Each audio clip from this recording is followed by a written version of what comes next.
Ayun guys, good morning po sa ating lahat. At andito pa rin po tayo sa Umingan, Pangasinan. Kung saan makikita po natin yung property na binibenta po rito. Ayun, ito po. Mula po dito sa kinatatayuan ko. Yan, pag ganyan po siya.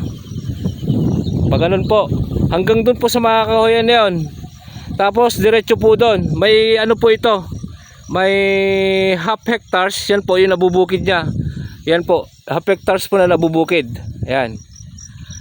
Ang area po nito is 15,389 square meter po.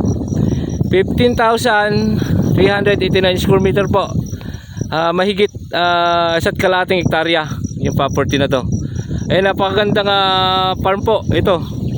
Ayan, mula po dito, ito po yung boundaries. Yan, boundaries po yan. Tapos hanggang dun po sa mga kakahoyan na yan. Pag ganun po siya sa baba. Ayan, hanggang dun po sa may bukid niya. Yung kalahating hektarya po na yun is nabubukid. Pakaganda po itong gawing rancho. O kaya taniman ng kahit anong gulay. Ayan. Pwede rin pong palay. Ayan po, mga to. Hindi na nila ginalaw kasi binebenta po nila. Ayan. Dito po sa Umingan, Pangasinan. Accessible po ito. Kasi andyan lang po yung dulo ng semento doon sa mga nasa po ito 300 meters. At ito po yung right of way niya na daan po niya diretso po doon sa main barangay road.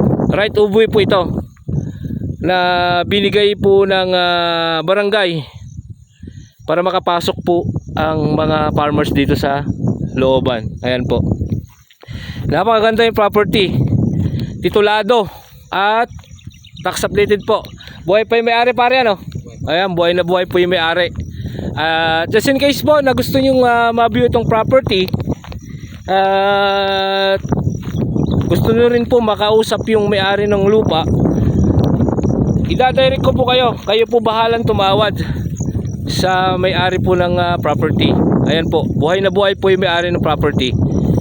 Ayan, ulitin ko po, 15,389 15,389 square meter, tax updated, titulado, at buhay po yung may-ari. Na ang price po nito is 180 per square meter, negotiable po sa seller.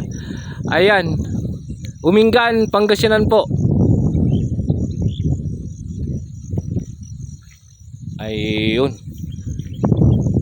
Ayun po, maraming salamat po. Until my next video, Mr. Excitement Mix Vlog. Maraming thank you.